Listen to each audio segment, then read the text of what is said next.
다음으로 세 번째 강연자는 한국윤리학회 이사이시고 한국도덕윤리교육과 교육학회 도덕윤리과 교육학회 이사를 맡고 계시며 인터넷 정보윤리의 전문가이신 부산대학교 김현수 교수님이십니다. 강연 주제는 킬러 로봇의 윤리적 이슈와 사례입니다. 네, 여러분 안녕하세요. 이렇게 만나 뵙게 돼서 반갑습니다. 사회적 거리 두기를 하고 있어서 우리가 직접 얼굴을 마주보지는 못하지만요. 그렇다고 심리적인 거리가 멀어진 것은 아니잖아요. 이렇게 정보통신 기술을 통해서 서로 또 만날 수 있고 우리의 생각을 함께 나눌 수 있게 되어서 정말 반갑고 감사한 마음입니다. 오늘 여러분과 함께 살펴보려고 하는 내용은 킬러 로봇의 윤리적 이슈와 사례에 관한 것입니다. 아마 우리 여러분들께서 많은 관심을 가지고 계실 것이기도 하고 또 우리의 삶이 어떤 식으로 변하게 될 것인가 라고 하는 것과 직접적인 관련성을 가지고 있는 것이라고 생각이 들어요. 특히 우리나라의 경우는 이제 젊은 남성들이 모두 군대를 이렇게 가는 것을 기본적인 국민의 의무로 가지고 있고요. 저 또한 다녀왔습니다. 그리고 이것이 제복을 입은 시민으로서 우리가 해야 할 시민의 역할과도 관련이 되어 있다고 할 수가 있겠습니다. 이 전쟁이라고 하는 것, 그리고 그때 우리가 활용하게 될 기술, 아니면 어쩌면 우리가 또 위험을 겪게 될 기술, 바로 그것에 대해서 오늘 여러분과 함께 살펴보려고 합니다. 내용은 다음과 같은 순서대로 정리가 되어 있습니다. 먼저 미래의 전쟁이라고 하는 것이 특히 군사학의 관점에서는 어떤 의미로 이해가 되고 있는지 살펴보고요. 또 킬러 로봇과 관련된 윤리적인 이슈들이 굉장히 여러 가지가 있겠지만 우리의 일반적인 생활하고 관련돼서 고민하게 되는 그런 것들을 한 3가지 정도 뽑아보았어요. 그것이 로봇이 가지고 있는 임무의 범위는 어디까지인가, 또 로봇을 통해서 인간을 관리하려고 할 때 그때 활용될 수 있는 폭력의 수준은 어디까지인가, 그리고 이러한 킬러 로봇 또 전쟁에서 사용되는 로봇이라고 하는 것이 국제관계라고 하는 것과 밀접한 관련성을 가지고 있지요. 그래서 국제관계에서 안보 질서와 관련되어 있는 문제는 어떠한 것이 있고 이것을 앞으로 어떻게 풀어가야 할 것인가. 그래서 우리가 앞으로 로봇에게 가르쳐주고 심어야 할 그러한 코드의 본질이 무엇이냐, 이 코드라고 하는 것은요, 우리가 사용하는 응용 프로그램의 원시적인 기초가 되는 언어, 우리가 로봇에게 가르칠 수 있는, 그리고 우리가 로봇과 의사소통할 수 있는 말이라고 생각을 하시면 돼요. 그래서 우리가 로봇에게 가르쳐주고 심어주어야 할 코드는 무엇인가에 대해서 한번 함께 살펴보려고 합니다.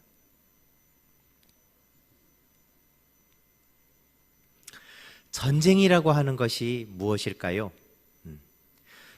뒤에 있는 배경 사진은요, 로버트 카파라고 하는 종군 사진가가 노르망디 상륙작전, 라이언 일병 구하기의 영화의 배경이 되었던 바로 그 전쟁에 총 대신 카메라를 들고 들어가서 군인들과 함께 총을 맞을 위기에서 그 전쟁을 직접 촬영한 사진입니다. 그리고 그 사진의 기록을 남겨놓은 것이지요. 전쟁이라고 하는 것이 무엇인가? 전쟁은요, 여러 가지 이야기가 있지만 본질적으로 국가 수준에서 일어나는 무력 충돌이고요, 조직화된 폭력의 한 형태가 되겠습니다. 폭력이라고 하니까 또 조직이라고 하는 말 들으니까 뭔가 이렇게 문신 파놓고 이런 형아들 생각하실 수 있는데 그게 아니고 우리가 합법적으로 무엇인가를 파괴하거나 사람에게 살상할 수 있는 그런 무기를 쥐어준 집단이 있잖아요. 유일한 집단, 바로 군대라고 하는 거예요. 국민들이 신뢰하고 그들에게 우리를 지켜주기 위해서 폭력을 써라 라고 허락을 해주고 도구를 쥐어주는 것, 그리고 그것을 사용해서 우리를 지키는 행위, 그것을 바로 전쟁이라고 합니다. 그래서 이 전쟁은요, 둘 이상, 두 개 또는 두 개 이상의 서로 대립하는 국가, 경우에 따라서는 국가 수준에 해당하는 집단이 있잖아요. 내란이 일어나거나 내전이 일어나는 경우, 그런 국가 또는 그에 준하는 집단 사이에서 대화를 하는 게 아니에요. 군사력을 필두로 한 수단을 써서 상대방에게 내 의지를 강제하려고 하는 행동 또는 그런 상태를 일컬어서 전쟁이라고 합니다. 말이 굉장히 어려운가요? 넌 내가 시키는 대로 해. 돈 가져오고 땅 내놓고 내가 시키는 대로 해라. 안 하면 폭력을 쓰겠다. 그렇게 해서 무슨 소리 하는 거야? 난 그렇게 못하겠어. 서로 싸워가지고 한쪽이 이기면 이긴 쪽이 하겠다는 대로 하자는 대로 하게 만드는 것이 바로 전쟁이라는 것이죠. 이런 전쟁은요, 분쟁을 조정할 더 높은 권위체가 없기 때문에 일어나는 거예요. 사람들 사이에 의견 다툼이 일어나면 어떻게 돼요? 법원에 가서 재판을 하지 않습니까? 근데 국가와 국가 사이에는 이걸 조정해 줄 수 있는 더 높은 체계가 없어요. 국제사법재판소 있긴 하지만 결정해도 안 따르면 그만이다. 그래서 뭐 연합군을 만들어 가지고 그 질서를 유지하게 하고 그런 경우들도 있습니다만, 사실은 개별 국가가 살아나기 위해서는 어쩔 수 없이 추구해야 되는 그런 폭력과 권력의 행사가 있다는 것이지요. 이게 바로 전쟁의 본질이라고 하는 것입니다. 그런데 예전에 있었던 전쟁하고 요즘의 전쟁은 다른 모습, 점점 변해가는 모습을 보입니다. 현대에 전개된 전쟁의 양상은 크게 두 가지 형태로 구별해서 볼 수가 있는데요. 첫 번째는 비정규적인 전쟁이다. 정규적인 전쟁은 군인들이 이제 나는 너네 나라랑 전쟁을 하겠다. 국가에서 선포를 하고 그리고 공식적인 충돌이 일어나는 상황인데, 지금의 전쟁은 그런 식으로 일어나지 않는 경우가 많습니다. 전쟁 때랑 평소 때가 구분이 없어요. 거기 보면 여러 가지 것들이 있는데 대표적인 게 첩보 활동 이런 것들 있지 않습니까? 네, 첩보원 하면 생각나는 007, 영어로는 공이 두 개다. 그래서 007이라고 하는데, 저는 이 007 영화 아주 좋아하고요. 그 중에도 특히 좋아하는 사람이 바로 여기 있는 다니엘 크레이그라고 하는 배우를 아주 좋아합니다. 이유가 있어요. 예전 007들은 너무 미남이에요. 그런데 이 지금 007 다니엘 크레이그는 피곤한 직장인 또는 일에 찌든 공무원 분위기예요. 얼굴도 시커멓고 뭔가 이렇게 힘들어 보여요. 그리고 거친 일을 하고 막 얻어맞고 다치고 뭐 잡혀가기도 하고 그런 것들 영화에 보입니다. 네. 첩보원 특별한 임무를 띠고 자기는 안 다치고 이거 아니에요. 자기도 직장 생활 하는 거예요. 출퇴근하는 겁니다. 이게 바로 출퇴근하는 전쟁, 비정규적인 전쟁의 모습을 있는 그대로 보여주는 것이죠. 또 한 가지가 있는데, 그것은 대량 파괴 무기, WMD라고 하는 것입니다. Weapons of Mass Destruction이라고 하는데요. 인간을 대량으로 살상할 수 있는 무기를 말하는 것입니다. 핵무기, 생물무기, 화학무기 이런 것들인데, 사실 이 현대에 전개된 전쟁에서 핵무기, 대량 파괴무기 이런 것들이 많이 만들어졌지만 사용이 되고 있지 않아요. 만들고 나서 보니까 전쟁 그 자체가 목적이 아니라, 전쟁을 위해서 전쟁을 하는 게 아니라 전쟁을 통해서 얻으려고 하는 게 있다는 거예요. 그래서 전쟁을 하게 되면 전쟁으로 끝나는 게 아니라 전쟁 뒤를 생각을 해야 되는 거예요. 끝나고 나서 어떻게 할 거냐? 다 망가뜨려서 내가 가질 게 없어. 그럼 그런 전쟁을 할 필요가 없는 거예요. 사람들이 원수져서 더 이상 어떻게 할 수 없다. 회복이 안 된다. 땅은 점령했는데 사람들의 마음을 가져오지 못한다. 그런 전쟁을 해서는 안 되는 겁니다. 이게 바로 지금의 전쟁이 달라지는 그런 모습인 것입니다. 그래서 군사과학기술하고 이 전쟁을 수행하는 것에 대해서 개념이 바뀌게 되면서 이걸 어떤 식으로 집어넣어야 될 것이냐라고 하는 것에 대해서 사람들이 생각을 하게 되는 겁니다. 예전의 전쟁, 2차 대전 한번 생각해 보십시오. 태평양 전쟁, 우리나라 한국 이제 있었던 공식 명칭 코리안 워, 한국 전쟁입니다. 보면은요, 소모전이에요. 대량 파괴, 대량 살상, 많이 죽이고 물량 공세, 부자 나라가 이기는 전쟁. 저도 군대 갔다 왔지만 심지어는 제가 군대 갔을 때 그 6.25 전쟁 때 쓰던 물통 저는 받아서 쓰기도 했었어요. 나중에 바꿔줬지만요. 이런 장비들 아직 남아있기도 하고. 그런데 전쟁을 하고 나서 끝난 뒤를 고려해야 된다. 저의 경우는 그렇다 손 치더라도 저의 친구 아버님은요, 군대를 2번 갔다 오셨어요. 한 번은 북한에서 이제 남한으로 내려온 실향민이신데, 한 번은 인민군으로 징집됐다가 탈영해서 남쪽으로 내려왔는데, 젊은 사람 있으면 또 데려가잖아요. 그래서 그 당시에 그 국군으로 군 생활을 2번 하셨습니다. 와. 근데 그러고 나서 돌아가셨지만 하신 말씀이 있어요. 한번 싸우고 나니까 통일, 감정적으로 저쪽 사람들하고 정말 잔인하게 싸웠던 경험이 남아있어서 이게 서로 화해하는 게 쉽지 않다는 이야기를 하셨습니다. 그러다 보니 이런 대량 파괴, 대량 살상에서 목적 달성이 안 된다는 것을 깨닫고 이제는 효과적으로 전쟁을 해야 되고 정밀하게 파괴하고 핵심적인 인물만 살상하도록 이렇게 전쟁의 전략을 바꿔야 되겠다. 그러다 보니까 로봇 기술하고 인공지능 기술을 결합해서 그런 식으로 전쟁을 이끌어 가자라고 하는 군사학의 발전이 이루어지게 되었습니다. 그러다 보니 로봇 기술과 인공지능 기술이 결합되었다라고 말씀드렸는데요.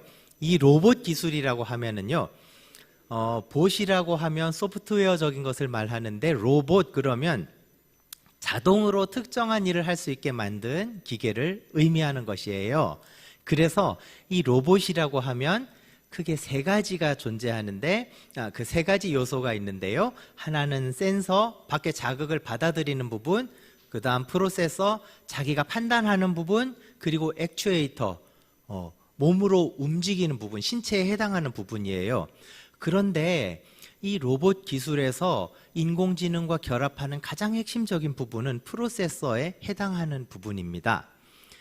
그런데 이 부분이 아직도 발전하고 있기 때문에 지금 있는 킬러 로봇, 전쟁 로봇, 자율살상 무기라고 하는 것은 실제로는 자율의 형태를 가지고 있지만요. 자율의 형태를 가지고 있지만 실제로는 미리 입력된 회로에 의해서 그냥 작동하는 자동화 장치 수준에서 활용되고 있습니다. 예를 들면 이런 거예요. 그 왼쪽 그림 보시면 우리가 어디 어두운 데 들어가면 불이 딱 들어오는 거 있잖아요. 모션 디텍터 해가지고 동작 감지해서 불이 딱 들어오는 기술. 그거랑 오른쪽에 있는 건 지금 우리나라 전방 지역에 일부 배치되어 있다고 하는데 정말 배치되어 있는지까지는 언론 보도를 통해서 봐서 제가 정확하게 확인하지는 못했습니다만 이 배치되어 있다는 거예요. 그래서 밑에 있는 2 사각형 박스는 적외선 센서고 그걸로 움직임을 감지하면 위에서 확인을 해가지고 총을 쏘게 총이 붙어 있는 거예요. 이게 바로 그 SGR-A1이라고 하는 자동 공격 그 전선 초소에 배치된 자동 공격 기관총 무기라고 합니다. 모션 디텍터를 거기 총에다 그냥 붙여놓은 거랑 별반 다를 바 없는 상황이긴 합니다만 이런 정도로 지금 발전이 되어 있습니다. 그러면 프로세서라고 하는 부분 말씀드리면요, 제가 어렸을 때 아주 좋아했던 로봇 태권브이, 태권브이 보면서 굉장히 이상했던 적이 있어요. 기계에 가만히 있는데 주인공이 와야 움직이고요, 가끔은 받아서 머리에다가 태우기도 하고요, 또 로봇이 얻어맞으면 그 안에 타고 있는 주인공이 아프다고 와 그러면서 이제 막 고통을 느끼는 장면 봤습니다. 지금 생각하면 좀 이상하긴 해요. 철덩어리가 맞았는데 왜 주인공이 아플까? 프로세서가 인간이다라고 하는 걸 거기서 보여주는 거예요.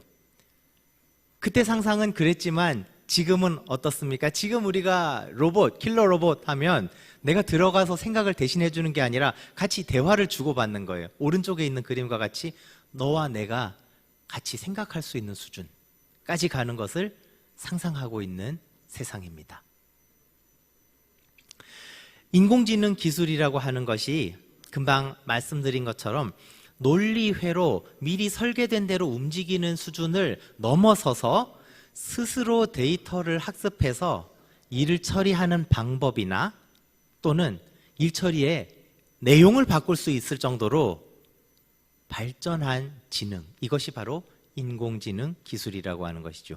움직이면 무조건 쏜다 이게 아니라 움직이면 이게 우리 편인지 적인지 아니면 고라니가 지나가는 건지 사람이 지나가는 건지 확인을 할 수 있고, 그리고 그것에 대해서 속이는 것인지 아닌지에 대해서도 확인할 수 있을 정도로 지능이 올라가게 된다는 거예요. 경우에 따라서 이제 옷만 가지고 확인한다. 그럼 적군이 우리 편 옷을 입고 지나가면서 우리 편 암구어를 대신 물어봤을 때 대신 이렇게 대답하고, 우리 감자 물어보면 고구마라고 대답하자 세워나가면 저쪽 적군도 대답할 수 있잖아요. 그런데 우리 인간은 아주 미묘한 차이를 캐치해낼 수 있습니다. 그런 것처럼 스스로 데이터를 학습해서 일처리의 방식을 바꿀 수 있는 능력, 이것이 바로 인공지능이라고 하는 것이죠. 그래서 단순한 논리회로가 아니라 인공지능 수준까지 올라가서 그 지능이 무기와 결합하게 되는 것, 그것이 바로 킬러 로봇이 되겠습니다.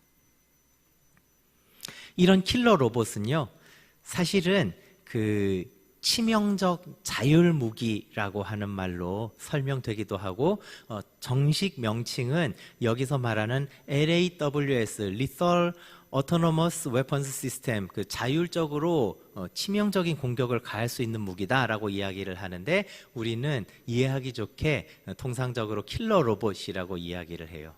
그래서 킬러 로봇이라고 하면은요, 공격 목표의 선정 그리고 살상 행위까지 인간의 개입 없이 이루어지는 것을 의미하는 것입니다. 그렇다면 이제 살펴보려고 하는 이슈들은요, 전쟁에서 로봇의 임무의 범위가 무엇이냐라고 하는 것을 우선 살펴보려고 하는데요. 전쟁터에서 전쟁에서 로봇이 해야 되는 일은 어떤 것이냐? 사람이 하는 일을 대신 해야 되는 것이냐? 아니면 사람이 차마 못할 일, 사람이 진짜 이건 못하겠다, 이런 일을 대신해 주는 게 로봇의 일이냐? 사람이 차마 못할 일을 사람한테 시키는 게 그게 더 비인간적인 게 아니냐? 그러니까 로봇이 사람을 죽이게 하는 것이 훨씬 더 인간적이다라고 주장하는 사람들도 있습니다. 미국 나라의 노숙하시는 분들은요, 그 노숙하시는 분들에 대해서 이렇게 조사한 연구 결과를 봤더니 우리나라의 노숙인들은 주로 경제적인 문제 때문에 노숙을 하시게 되는 경우가 많대요. 또 우리 이웃 나라인 일본 나라의 그 노숙인들은요, 사회적인 따돌림을 당해서 노숙을 하시게 되는 분들이 많다고 합니다. 그 비율상요. 또 미국 나라에 노숙하시는 분들은 그 잘 사는 나라에서 사회복지가 돼 있을 텐데 왜 노숙하나 봤더니 전쟁에 나가서 참혹한 경험을 하고 정말 그 살상 행위를 했던 그런 사람들이 그 정신적인 고통을 이기지 못하고 노숙인이 되는 경우가 많다고 합니다. 그런 전쟁의 참혹함을 그렸던 많은 영화들이 있고 많은 상을 받지 않았습니까? 예, 플래툰이라고 하는 영화라든지 디어 헌터라고 하는 영화라든지, 인간이 정말 이건 못할 짓이다 라고 하는 걸 이야기하지만, 그러니까 그걸 로봇에게 시켜야 된다는 논리가 성립하기도 한다는 것이죠. 또 경우에 따라서는 위험물을 해체하든지 공격하든지 이런 임무는 어디까지 가는 것이냐 라고 하는 것도 킬러 로봇과 관련해서 생각할 수 있는 부분이 되겠습니다. 고도로 자동화된 시스템이 필요한 것이냐, 아니면 원격 조종 시스템으로 충분한 것이냐, 이런 것에 대한 논의들도 있을 수 있습니다. 또 경우에 따라서는 킬러 로봇이 킬러 로봇을 파괴하는 로봇끼리의 파괴전이 일어나게 된다면 그건 전쟁이라고 할 수 있는 것이냐? 이런 로봇의 임무 범위와 관련된 이슈들이 등장하게 되는데요. 대표적인 거 몇 가지만 한번 살펴보면요. 이 로봇의 임무라고 하면 왼쪽에 있는 것이 그 로봇 강아지 정식 이름은 빅독입니다. 전쟁에서 실제 전투 행위에 참여하지는 않지만 무기나 총알을 날라주는 역할, 음식을 날라주는 역할 이런 거 하는 수송 로봇이에요. 그런데 조금 더 나가면은요, 그 오른쪽 위에 있는 로봇은 폭발물 해체하는 로봇인데 이 로봇이 2016년 7월 미국 댈러스 시티에서 문제가 됐던 적이 있습니다. 인질극을 벌이고 있는 테러범한테 이 테러범이 가지고 있는 폭탄을 해체하러 갔다가 테러범이랑 같이 자폭을 해버린 거예요. 테러범을 저지하기 위해서.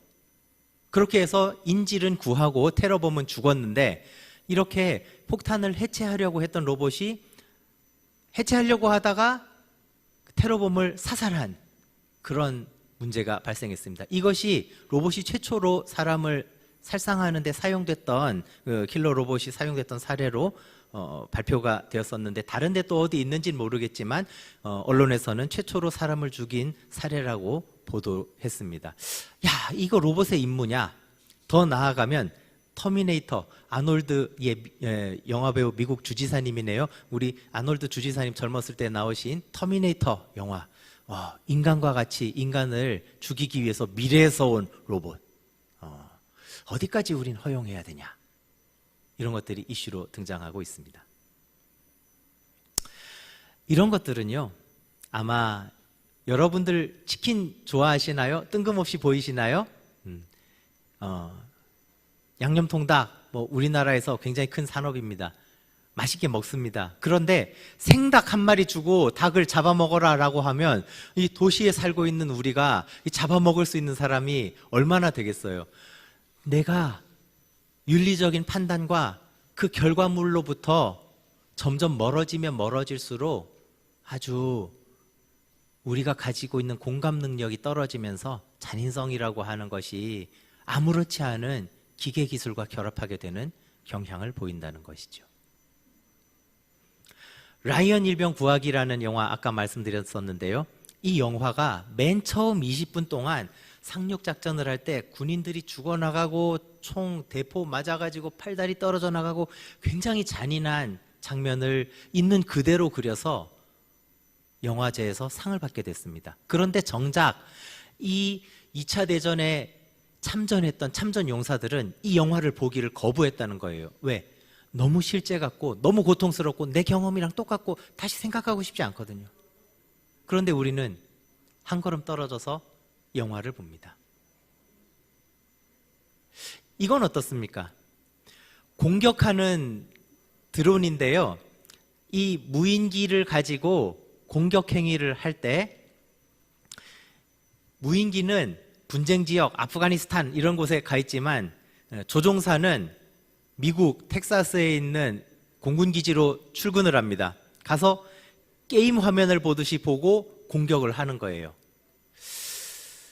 가끔 게임에 빠져서 친구들에게, 가족들에게, 이웃들에게 못된 짓을 저지른 청소년 나오는데요. 그게 남의 일인가? 한번 생각해 볼 일입니다. 로봇을 통해서 인간을 관리하는 폭력의 수준은 어디까지 가야 할까? 기계가 스스로 판단해서 인간을 죽이는 것은 가능하냐라고 하는 문제를 말하는 것입니다. 아이작 아시모프라고 하는 SF 소설가는 로봇은 인간을 해쳐서는 안 되고 그렇게 하지 않으면 인간에게 복종해야 된다라고 하는 명령을 내렸는데 인간을 해쳐야 된다라고 하는 명령을 내리면 무엇을 따라야 하느냐라고 하는 것도 생각해 볼 필요가 있습니다. 그리고 국제법에서 자위권이라고 하는 것은 자기 스스로 자기 나라를 지키기 위해서 필요한 정도다라고 이야기하는데 그 정도에 대해서는 깊은 도덕적 판단이 필요하기 때문에 기계가, 인공지능이 아직까지도 판단하지 못하는 부분들이 있습니다. 특히 정의로운 전쟁에 대해서는 많은 사상가들이 이야기를 하고 있고, 이 전쟁이 정의롭냐 그렇지 않느냐라고 하는 것에 대해서 누구나 판단을 하려고 하는데요. 이런 정의로운 전쟁에 대해서는 몇 가지 조건들이 있습니다. 그 전쟁만이 해결책이 돼야 되고, 정당한 이유가 있어야 되고, 또 합법적인 권위가 선포를 해야 되고, 그리고 전쟁을 해서 이길 자신 있고 분명히 이기겠다 싶어야지 전쟁을 하는 거지, 전쟁해도 이길 수 없이 사람만 죽인다, 그런 전쟁 하면 안 돼요. 그리고 비례적으로 공격받은 만큼 방어를 해야 되고, 그리고 출구 전략도 있어야 되는데, 인공지능은 이런 것까지, 또 경우에 따라서는 정치적인 판단까지 하지 못하는 부분들이 있습니다. 아마 이런 것들은 이해관계나 손해득실을 따져서는 계산할 수 없는 인간만의 영역이라고 판단할 수가 있을 것입니다. 국제관계에서의 안보 질서, 자율살상 무기를 통제하기 위한 군비 축소 논의가 활발히 이루어져야 되는데, 사실은 이 기술을 가지는 순간 전 세계의 슈퍼파워가 되기 때문에 놓지 않으려고 하는 거예요. 그래서 지금 이렇게 기계들이 총 들고 출발을 하려고 하는 출발선상에 서 있습니다. 아임즈 레이스, 군비 경쟁을 하려고 하는 거예요. 그래서 우리 이런 무기 가지고 있다, 열병식 때 보여줍니다. 국군의 날 행사할 때 군인들 행진하는 거, 우리 군대는 이렇게 군기가 딱 들어있고, 그리고 이런 무기 가지고 있으니까 함부로 보지 마라 라고 하는 걸 이웃나라에게 보여주는 그러한 활동이 바로 이런 것인데, 군비 경쟁이 킬러 로봇이라고 하는 것이 등장하면서 점점 더 가열되는 그런 모습을 보이고 있습니다. 이제 마지막으로 생각해 보고자 합니다. 우리가 로봇에게 이식해 주어야 될 코드의 본질이 무엇일까요? 지금까지 이루어지고 있는 인공지능의 연구는 행위의 선택과 관련한 의사결정의 전략 부분에 초점을 두는 경향을 보입니다. 그런데 이런 의사결정 전략을 넘어서는 도덕적인 사고, 특히 추론이라고 하는 부분들이 있습니다. 구체적인 사례, 그리고 판단의 원리를 종합적으로 고려하는 반성적인 평형, 그리고 정합적인 사고, 여러 가지를 생각하고 자기의 결정을 돌아보는 것이 필요한데, 이러한 것들보다는 지금 당장 내려야 되는 의사결정에 초점을 두고 인공지능 기술이 개발되고 있다는 것이지요. 앞으로 이런 기술이 발달하는 방향이 의사결정 전략뿐만 아니라 추론과 숙고라고 하는 방향으로 발전할 수 있기를 희망합니다.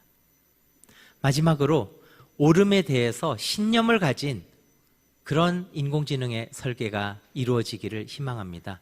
인간의 고차원적인 사고는 공감이라고 하는 것, 그리고 그 공감을 함께 느끼는 감각에 있다는 것이지요.